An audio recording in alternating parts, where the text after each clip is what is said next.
जय श्री गणेश, हरे कृष्ण, हर हर महादेव। नमस्कार बंधुओं, कैसे हैं आप सभी। उम्मीद करती हूँ आप सब बहुत अच्छे होंगे। ये अगस्त का महीना है और अगस्त के महीने में अभी 9 अगस्त को भाई बहन का अटूट प्रेम भरा भावों का रिश्ता रक्षाबंधन है। 15 तारीख को देश की आज़ादी स्वतंत्रता का दिन है और 16 अगस्त को कृष्ण जन्माष्टमी है, भगवान कृष्ण का अवतरण दिवस है। आप सभी अपने परिवार के साथ बहुत अच्छे से इन सारे त्योहारों को मनाएं, मेरी यही शुभकामनाएं हैं और उम्मीद करती हूँ आप सब बहुत अच्छे से धूमधाम से इन त्योहारों को अपने अपने घरों में अपने परिवार के साथ भाई बंधुओं के साथ मनाएंगे। बंधुओं, हमारे देश का एक विधान है कि जब भी इंसान कोई जीव इस दुनिया से जाता है तो जो लोग साथ जाते हैं वो एक नाम बोलते हैं, राम नाम सत्य है। आखिर ये राम नाम सत्य है ऐसा ही क्यों बोला जाता है। अभी आप लोगों को याद भी होगा, कुछ दिन पहले हमारे उत्तर प्रदेश में कुछ नेताओं ने इस पे बड़ा उल्टा सीधा भी बोला था। जिस समय अयोध्या का मंदिर बनना था उस समय भी बहुत सारी उल्टी सीधी बातें लोगों ने बोली थी राम नाम को लेकर, और बल्कि मैंने उस समय बहुत लोगों से इस चीज़ पे वार्ता भी की थी कि भाई अपने अपने धर्म, अपने मजहब, अपने आप जहाँ किसी संप्रदाय के हैं, किसी मजहब के हैं, पंथ के हैं, सनातनी हैं, आपको किसी ने किसी को रोका नहीं है। आप सभी स्वतंत्र हैं, ये भारतवर्ष है, यहाँ सबको आज़ादी है, सबको स्वतंत्रता है। आप अपने अपने धर्म के लिए बोलिए, लेकिन किसी के धर्म के लिए कुछ आप गलत सलत ना बोलें। ताज्जुब की बात ये थी कि यहाँ पर तो हिंदू ने ही राम नाम के खिलाफत किया था, चूँकि वो विपक्षी पार्टियाँ थी। जो अभी वर्तमान में जो सरकार है वो राम मंदिर बनवा रही थी, जो 500 साल के युद्ध के बाद और लड़ने के बाद, लाखों बलिदान के बाद राम मंदिर की स्थापना हुई। तो कहने का मतलब कि राम नाम से आपको कभी परहेज नहीं करना चाहिए, क्योंकि यही सत्य है। जिन्होंने बोला था उनका भी एंड में राम नाम ही सत्य होना है। ये हमारे देश का ही विधान है कि वो चाहे कोई राजा हो, रंक हो, कोई फुटपाथ पे सोने वाला हो या कोई महलों में रहने वाला हो, कोई उद्योगपति हो, कोई बहुत बड़ा नेता नगरी हो, या कोई कितना भी बड़ा ऑफिसर हो, कोई कितना भी बड़ा शहंशाह हो, बादशाह हो, लेकिन अंततः सबका यही होना है, राम नाम सत्य है। तो इस बात से हमें इनकार नहीं करना चाहिए, इसको हमें समझना चाहिए कि ऐसा क्यों। तो बंधुओं, आज इस अंतर यात्रा की यात्रा पर हम लोग आत्मचिंतन करेंगे इसी विषय पर कि उस समय ये राम नाम सत्य ही क्यों बोला जाता है। क्या राम के नाम में इतनी सत्यता है? जी हाँ, यही सत्य है, क्योंकि ये 2 अक्षर नहीं है, ये 2 अक्षर में पूरा ब्रह्मांड है। ये 2 अक्षर हमारे आपके जीवन का सार है। यदि हम इन 2 नामों का अनुसरण कर लेते हैं तो ये राम नाम हमें भवसागर से पार उतारता है। बंधुओं, जिस समय जीव इस दुनिया को छोड़कर जाता है और जब उनके साथ पीछे से लोग जाते हैं तो राम नाम सत्य जो बोला जाता है ये यूं ही नहीं बोला जाता। हमारे जो भी ऋषि मुनि थे, हमारे जो भी चिंतन करने वाले थे, मनन करने वाले थे, ऋषियों ने चिंतन किया और मुनियों ने मनन किया। बहुत रिसर्च, जो आज के साइंटिस्ट हैं वही तब के ऋषि थे जो रिसर्च करते थे, और फिर जो मुनि थे वो मनन करते थे, और तब जाकर कहीं हमारे ग्रंथ लिखे जाते थे, हमारे पुराण लिखे जाते थे। ये यूं ही नहीं लिखा गया है, इसको अन्यथा आप लोग ना समझे, इसका अध्ययन करें और तब आप लोगों को समझ में आएगा कि ये कितनी मेहनत करके, कितनी चिंतन मंथन करके ये लिखे गए, ये सब चीज़ें बनाई गई। राम नाम सत्य की जगह पे किसी भी और देवी देवता का नाम आ सकता था, लेकिन नहीं, सिर्फ राम नाम का ही सत्य था। यहाँ पे राम नाम ही सत्य बोला गया, क्योंकि यही जीवन का सत्य है। जो हम श्वास ले रहे हैं वो राम है, जो हमारा प्राण है वो राम है, और हमारा अंत भी, आरंभ भी राम है और अंत भी राम है। हम आए हैं इस धरा पर, ये राम की बदौलत है, और हम जाएंगे भी इस धरा से तो भी राम नाम सत्य ही सुनकर जाएंगे। इससे हमें सबको याद रखना चाहिए। उस समय जब जाते हो जीव को लेकर जाते हैं, उस समय राम नाम सत्य बोलने के पीछे हमारे ऋषि मुनियों ने उनका जो उनकी सोच रही होगी वो यही रही होगी कि जो जीव इस दुनिया में जीते जी रहते हुए अपने हर जिम्मेदारी को पूरा करते हुए भी जो एक क्षण राम का नाम नहीं लेता है, तो इसलिए उस समय जाते वक्त ये चीज़ बोली जाती है कि जो जीव चला गया इस दुनिया से, उसकी तो इंद्रियां स्थिर हो चुकी हैं, शून्य हो चुकी हैं, वो जीव तो शून्य हो चुका है, लेकिन जो लोग उस जीव के लेकर, उस शरीर को लेकर जा रहे हैं, जो हाड़ मांस का सिर्फ शरीर बच गया उसको जो लेकर जा रहे हैं, अंतिम संस्कार के लिए लेकर जा रहे हैं, वो जीव कम से कम अपने आचरण को सुधार लें, वो जीव राम नाम की सत्यता को जान लें, वो जीव अपने जीवन को सुधार लें। उनको ये एहसास कराने के लिए बोला जाता है कि देखो वो ये जो जा रहा है ये सत्य है, आज नहीं तो कल आने समय के साथ तुम भी यहीं जाओगे, जो आया है इस धरती पर उसको जाना ही है, मंजिल सबकी एक है, यहाँ रहने के रास्ते सबके अलग अलग हैं, लेकिन जाने का रास्ता सबका एक है, चाहे वो किसी भी जाति का हो, किसी भी धर्म का हो, मजहब का हो, पंथ का हो, संप्रदाय का हो, लेकिन जाने का रास्ता सभी का एक है। और ये हम सभी जानते हैं इस बात को, फिर भी उसका अनुसरण नहीं करते, अपने जीवन में उसका पालन नहीं करते, अपने जीवन में उसे उतारते नहीं हैं। लेकिन ज़रूरत है कि हम सब उसे समझें और उसकी महत्ता को जानकर अपने जीवन का उसके अनुकूल आचरण रखें। जो हमारे मरने के बाद, हमारे इस दुनिया से जाने के बाद जो राम नाम सत्य सुनाई देता है, वो हम जीते जी क्यों नहीं कर सकते? अगर हम जीते जी उस राम का नाम लें तो हमारा जीवन कितना कितना सुंदर हो जाएगा, कितना सुगम हो जाएगा। एक कथा के अनुसार, जैसा कि आप सभी ने सुना होगा या नहीं सुना होगा मैं नहीं जानती, मैं बता रही हूँ। एक जगह जिक्र आता है श्रीमद् भागवत जी में अजामिल का। अजामिल एक कसाई थे। अजामिल ने बहुत हत्याएं की थी, लेकिन अजामिल के जो पुत्र थे उसमें सबसे जो छोटा पुत्र हुआ उसका नाम अजामिल ने रखा नारायण। नारायण रखते हुए अजामिल के भाव नारायण के प्रति कोई सम्मान का भाव नहीं था, बस यूं ही उसने रख दिया था नारायण।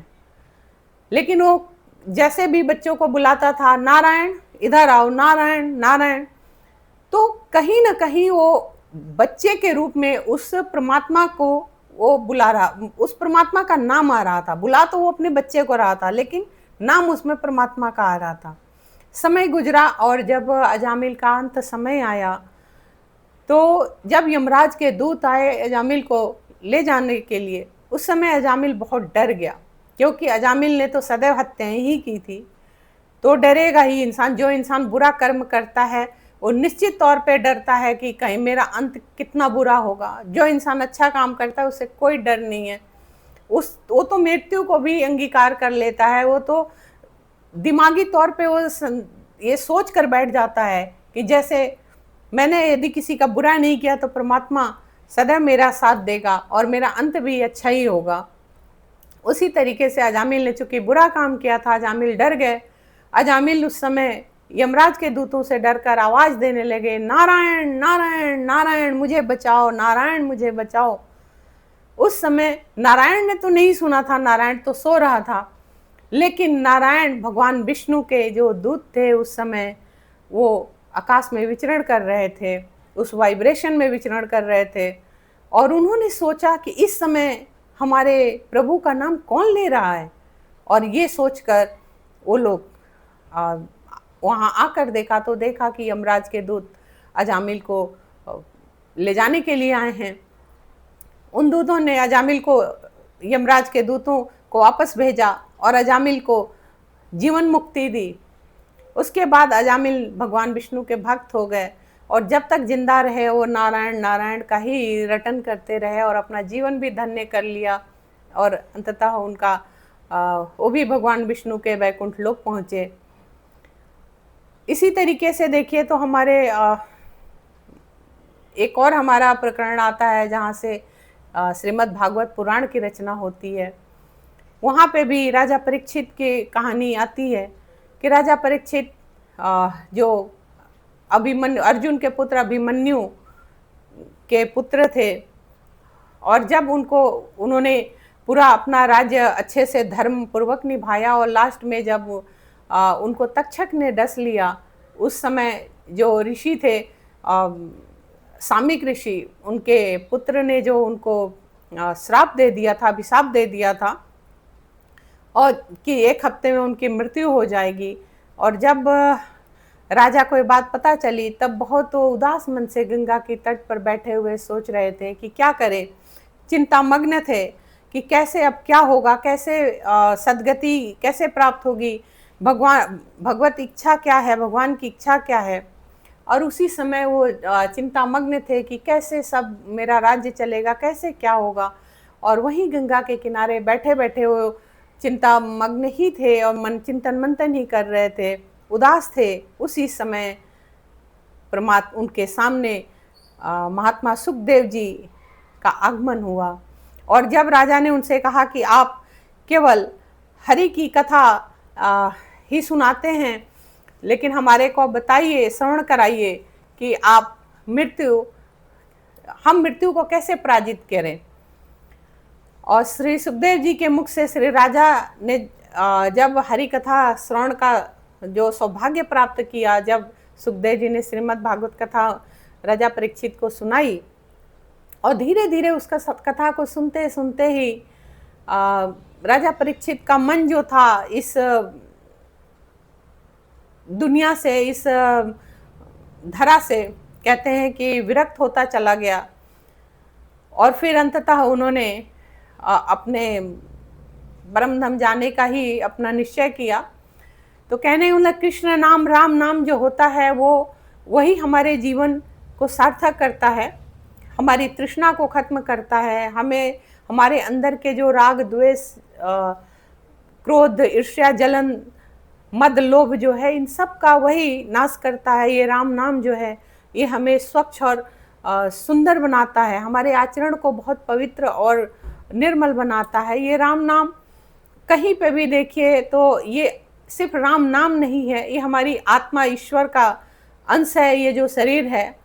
और यहाँ सब कुछ मोह का बंधन है, जैसा हम ईश्वर का सनातन अंश हैं, और कहने का मतलब शुद्ध सनातन आनंद का अंश है। उस नित्य वास जो आनंद लोक में जो राम का है, वही नित्य वास हम लोग अपने हृदय में उस राम नाम को लेकर आनंदित हो सकते हैं।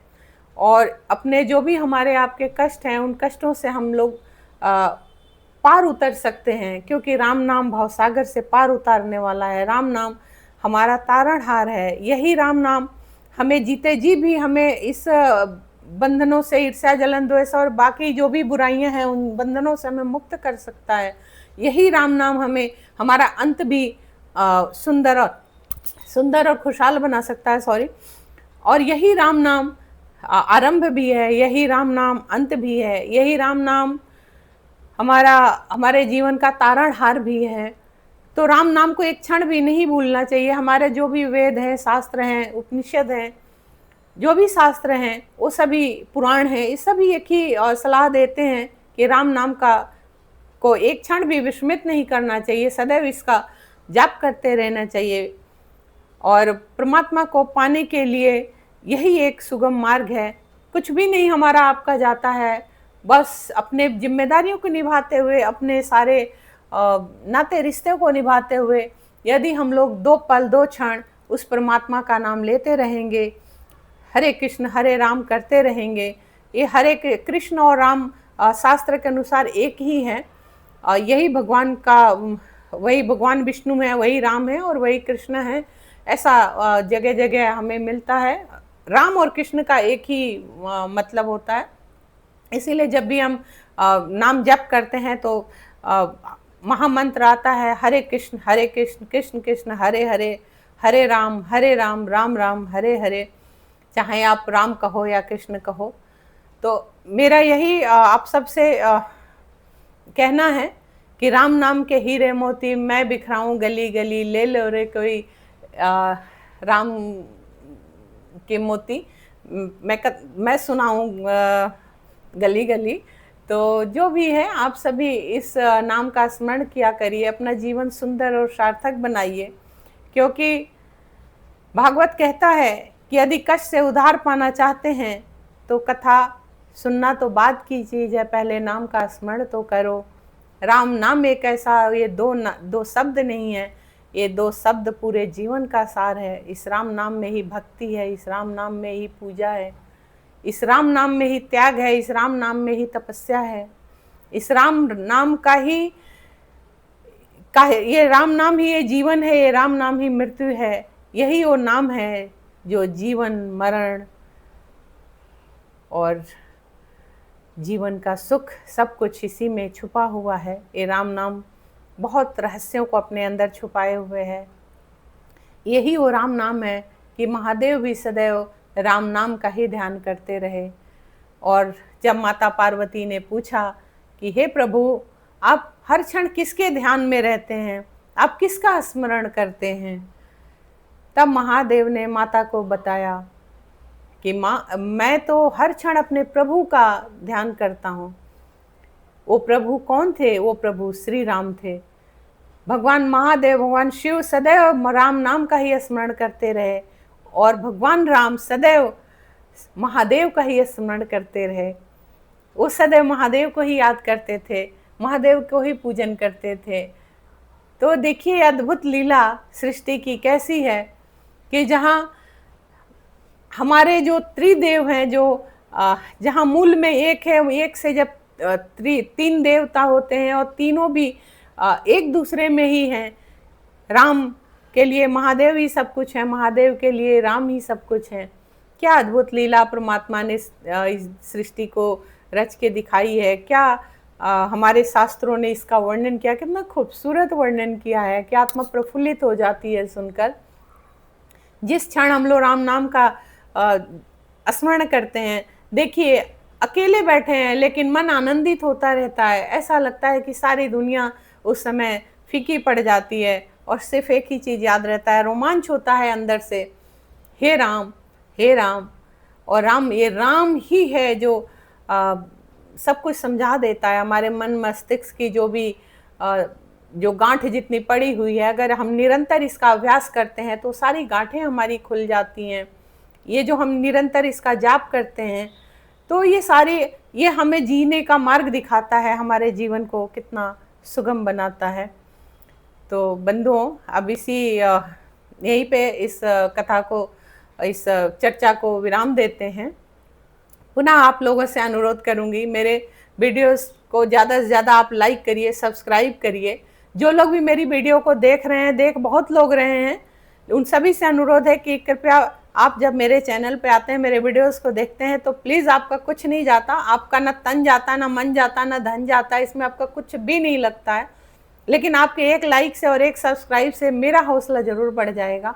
तो प्लीज़ कृपया करके आप लोग लाइक का बटन ज़रूर दबा दें, आप लोग सब्सक्राइब करें और बेल बटन ज़रूर दबाएं, ताकि मेरे वीडियोस जो भी आते रहें आप लोगों तक पहुंचता रहे, नोटिफिकेशन आती रहे। और ज़्यादा से ज़्यादा इसको शेयर करें। सोच भला तो हो भला, आप अच्छा सोचेंगे तो निश्चित तौर पे आपका भी अच्छा होगा। मैं भी मेहनत कर रही हूँ, अगर मेहनत कर रही हूँ तो निश्चित तौर पे मैं अपने विचारों को रख रही हूँ। इसमें कहीं ना कहीं मेरी भी एक उम्मीद है, मेरा भी कोई जीवन का उद्देश्य होगा। तो आप सभी से अनुरोध है कि कृपया लाइक ज़रूर दबाएं और बेल बटन ज़रूर दबाएं, सब्सक्राइब करें। पुनः फिर मिलेंगे, तब तक के लिए हरे कृष्ण।